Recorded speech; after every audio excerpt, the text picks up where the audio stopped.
So I would now like to introduce Julian Marchant, ESG Program Manager at Wine Australia. Julian leads the planning, design, implementation and evaluation of large-scale sustainability projects, including in-house strategy, design and implementation. Over to you, Julian.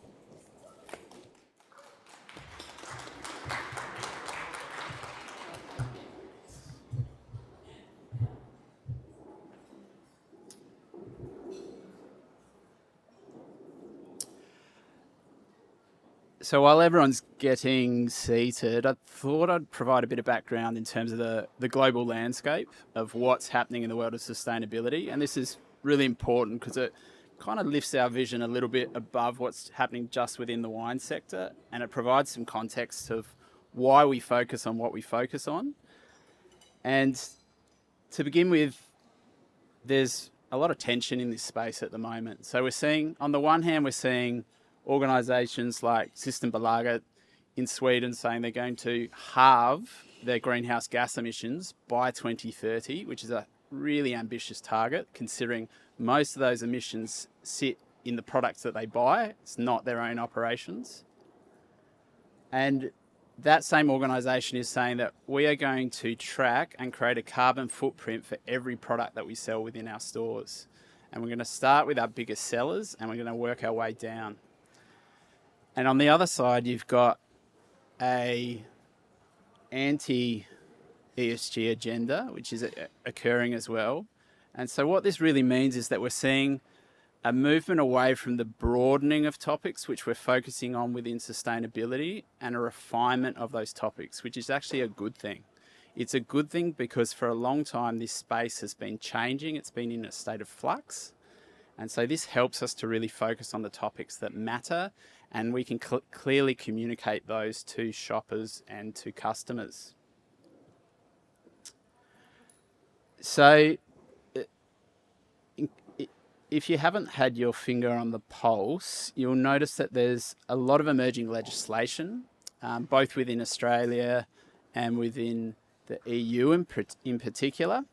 The European Green Deal is one of these. It's an umbrella term for a suite of legislation that's come through. It focuses on environmental and social reporting, but also due diligence. So looking through supply chains at how the products that people buy impact the environment or people.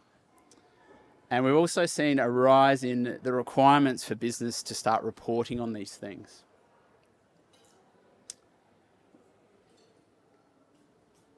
Plastics is a little bit on the nose, and so we're seeing a move globally for extended producer responsibility.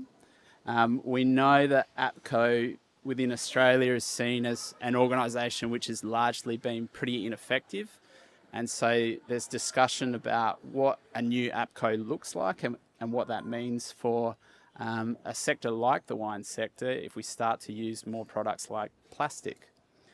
At the same time, we've seen draft sustainability reporting standards released in the UK, and this is very new. It's not something that...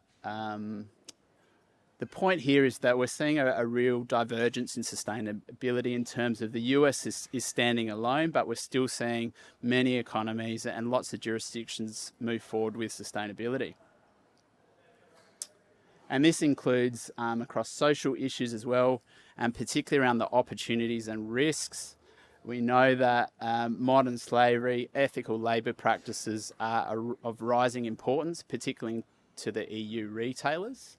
And I'll talk a little bit about that more in the coming slides. So the agenda today is really to talk about our ambition. Where do we want to be? Where are we now?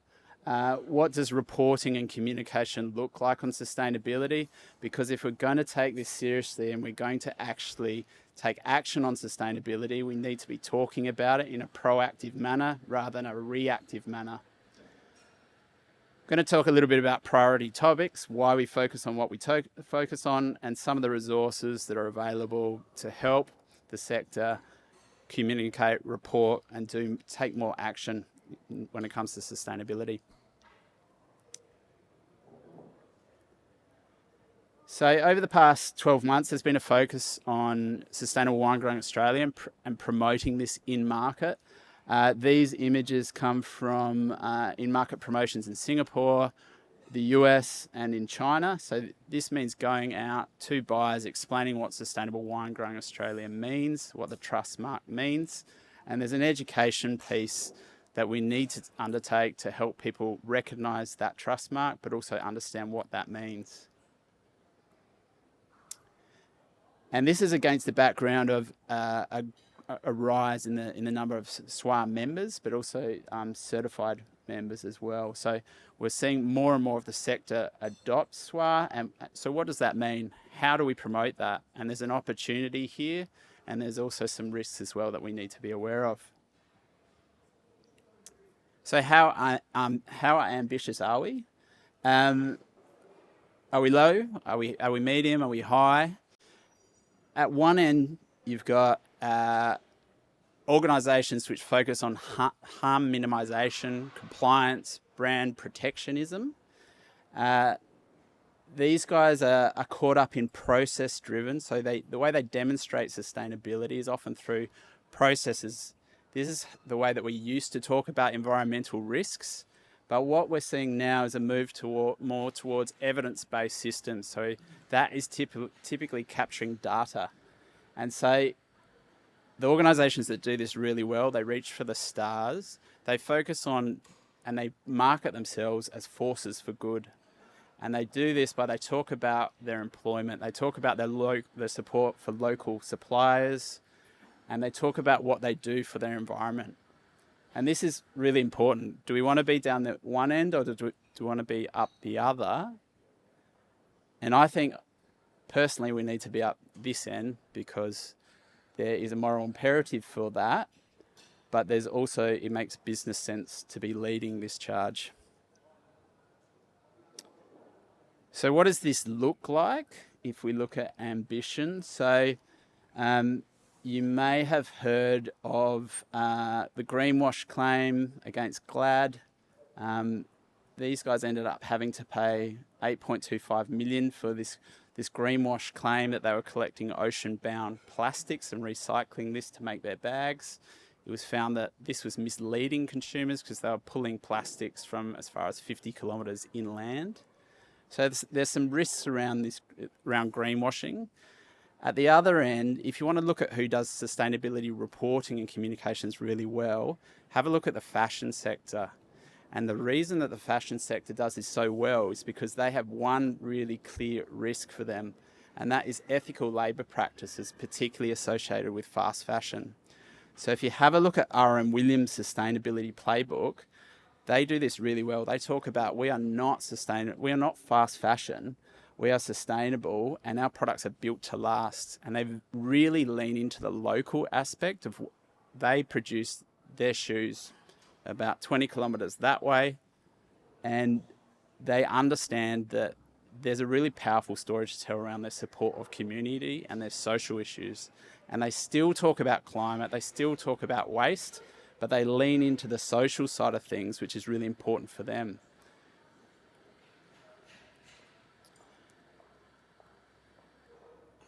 I wanted to include some examples as well. All those organisations that are shown on the screen have also been caught up in greenwashing claims. So there is some risks around this. If you're ever worried about or don't want to talk about sustainability because you're worried about greenwash, we have some resources that can help with that, as do the ACCC. So what's driving sustainability?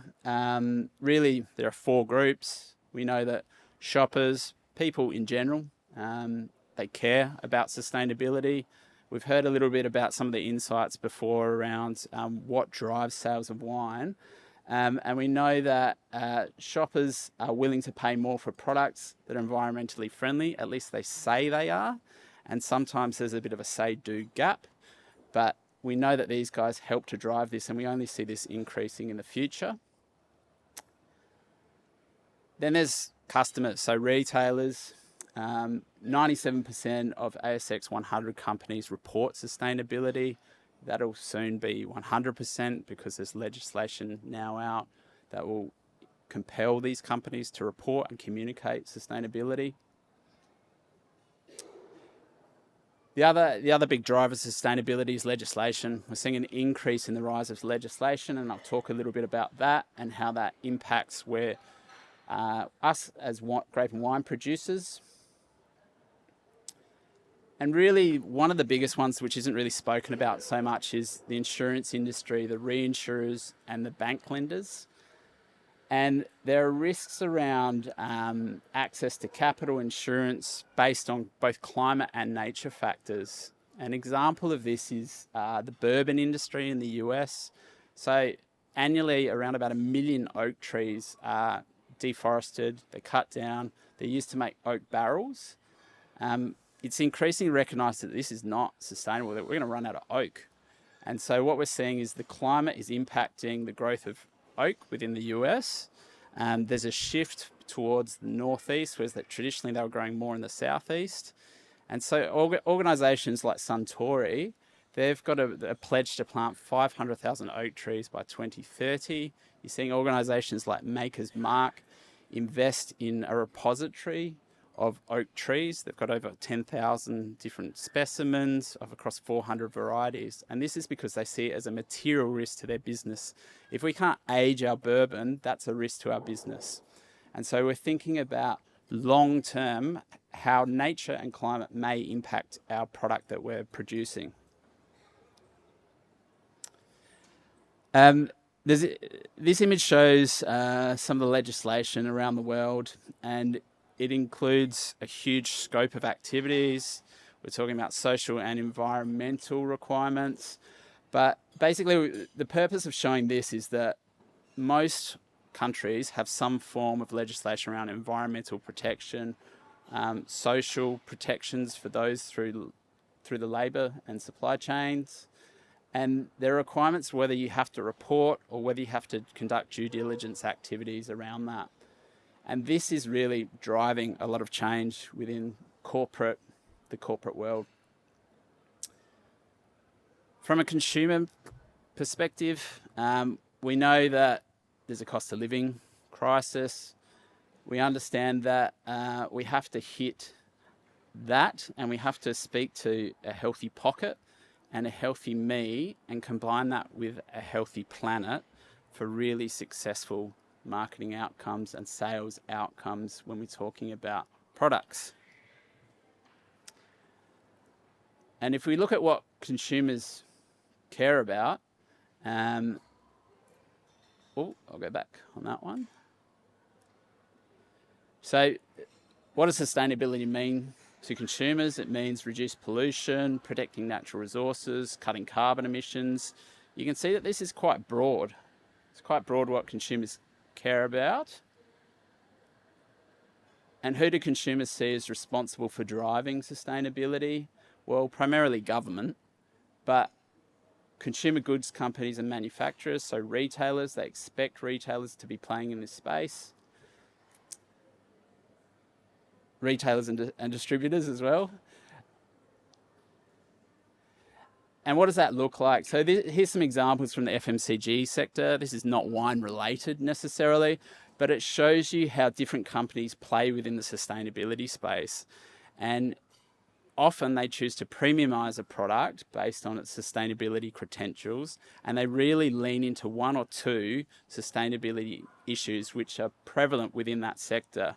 So if you're talking about chocolate or you're talking about coffee, ethical sourcing is number one in consumers' minds, which is very different to when you're talking about a product which everyone can see it's packaged in plastic and they want to reduce that, and you can lean into that side of it as well.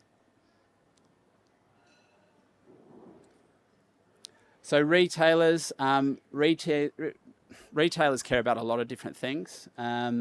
But within Australia, you can see the major retailers all put out sustainability reports, and you can read these. These are publicly available. They also tell you what they care about. So we're going to talk about this in a little while, but they put out what's called a materiality assessment, which tells you exactly their priority topics if you want to sell into that particular retailer.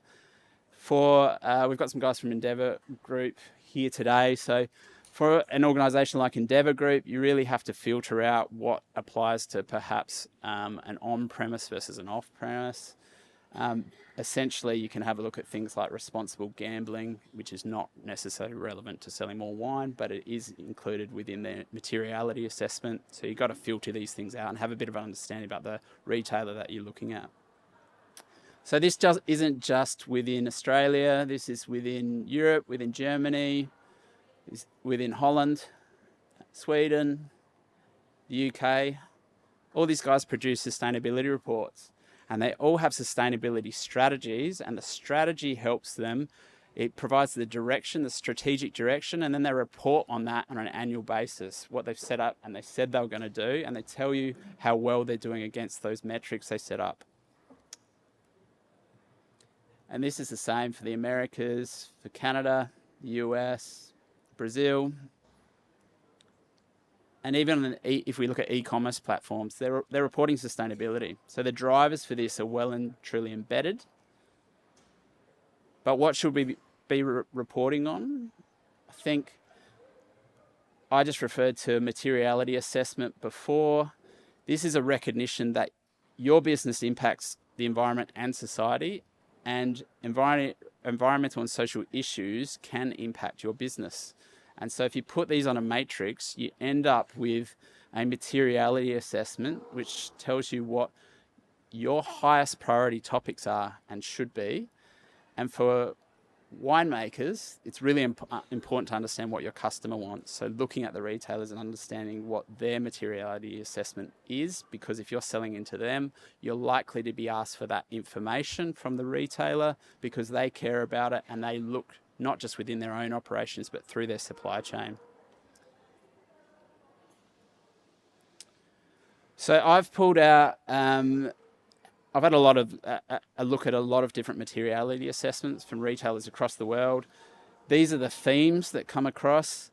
You'll see there's an umbrella theme of reporting and communication. This is really important because if we're not talking about it, then why are we doing it? But the topics are greenhouse gas emissions and energy. There's a big climate theme, human rights and labour practices, packaging and plastics, water, and that one moves around a little bit, but as soon as we enter the next drought, that'll rise in prominence, and nature and biodiversity, particularly for a product like wine, which comes from the earth. So why do we focus on reporting and communication? Well, it helps us to recognise what the risks and opportunities are, first of all. And we know that we're mandated to. So from 1st of January of this year, the largest companies in Australia are having to report on climate risk and also on greenhouse gas emissions. That means understanding what the risks of your business are in the future based on climate impact, and also disclosing what your emissions are from your operations. And this is really important because for most organisations, the majority of their emissions sit in their supply chain. It's the things that they buy. And so it's really important that if you are selling into a large organisation, you understand that they may come to you and ask for this information because they want to know what you're doing to help them reduce their carbon footprint. So why is this important?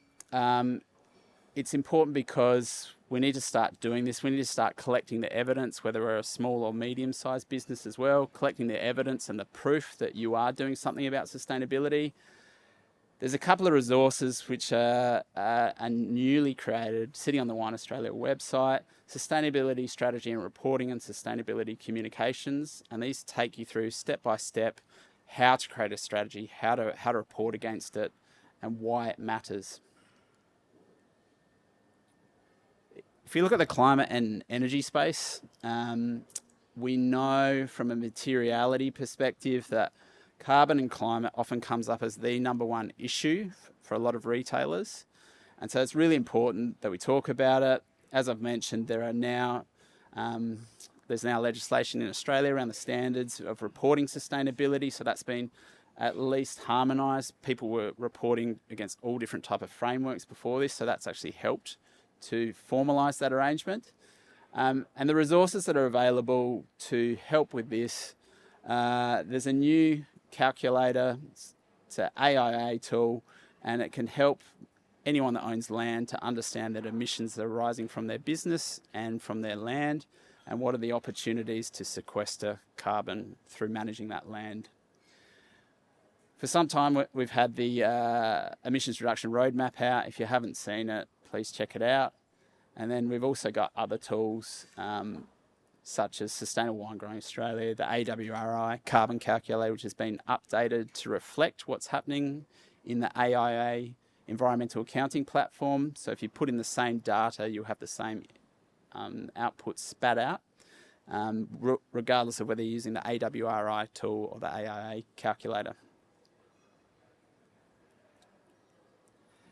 Packaging and plastics. Why is this important? Well, as I've said, plastics are a little bit on the nose. You've seen all the plastic pollution. We know that plastic, once it gets into the ecosystem, incredibly damaging to the environment. Doesn't break down for sometimes thousands of years. And so we're seeing an increased focus on moving away from plastics. So this is a space that I think we need to be really cautious of how we enter into. We've got these tension points of trying to move away from heavyweight glass, but is plastic the answer to that? I'm not sure. We're seeing organisations like Sustainable Wine Roundtable focus on lightweight bottling. Margaret River as well is focusing on a lightweight bottle charter. And APCO, we know that there's changes coming there. So what's happening from a Wine Australia perspective is there's some successful grant funding that is looking at low emissions alternatives to glass bottles, and we've put the challenge out to the market. The market responded. There's 5 organisations which are entering into phase 2 of this, and they're looking at what are the opportunities to reduce emissions through new technologies, new materials, without creating those unwanted problems of things like plastic pollution. And sustainable packaging guidelines, there's definitely a piece around this that we need to look at, whether that's guidelines or whether it's a tool. We want to work in this space, and there's organisations like Sustainable Wine Roundtable that are already playing in this space, so we may choose to partner with them to deliver on something like this for the sector. Human rights and labour practices. So recently, we know that there was representatives of a Dutch retailer out here having a look at wineries and vineyards within Victoria. And the reason that they were out here is that they were looking for signs of modern slavery. This is a real issue. If you look at the risk profile for Australia, we are a moderate to high risk for modern slavery within viticulture. And this is really something that I would like to see us play on the front foot a bit more and speak to what we're doing to address this rising risk. And so we've just commissioned an organisation to develop a guide around respecting human rights and an ethical business guide on what does due diligence and best practice look at for small, medium and large businesses when it comes to modern slavery. In terms of nature and water, we know that we live in a resource-constrained world, and so there's a growing recognition that if you buy a particular product, that may have a huge environmental impact compared to another product. And so particularly out of Europe, there's legislation which requires those large companies to look at their environmental impacts. Are they supporting deforestation? Are they supporting water pollution? And often people don't know. Supply chains are so complex that people just do not know. So it's requiring them to actually have a greater accountability, but better relationships with their suppliers as well. So what does that look like? We're really keen to explore this space. We know that there's now a nature repair market. How could land managers in the wine sector be paid to be better land stewards? It's a question that we're really keen to look at. We know that there are opportunities out there. And what does that look like if we stack biodiversity with carbon farming? So the takeaway for me today is very much that this space has changed a little bit. The priority topics that we need to focus on, I think they're those 5 that I've discussed. And we need to, in my view, we need to uplift what we're doing in terms of communication and reporting. And it'd be great to see more organisations joining us on that, so we can really shine a spotlight on those organisations that are doing great things, because we know that there are organisations that are doing great things, and often it's just the reporting and communication element could be lifted a little bit, and that would really help us to shine a spotlight on those organisations. Thanks so much.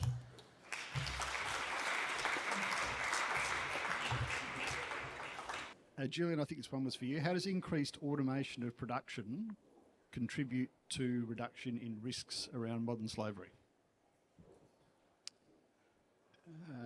In a nutshell, if you're removing the worker, then the risk is nullified. So if you look at the conditions, how someone falls into modern slavery, it's often they come from a background of poverty and desperation, and it's often, and this isn't just within Australia, it's within all wine producing and all fruit producing regions really, is we often access labour sources from outside the country, and they have their own visa conditions, and part of that is lower wages, and often the employer can take someone's passport, and the employer has this huge amount of power. They actually have the ability to almost cancel the visa, recommend that a visa is cancelled. So you remove the worker, and with an increase in automation, you can expect that the risks of modern slavery, well, the prevalence of it may decline, but I'm not sure that the risk necessarily will, as long as there's still people doing this work.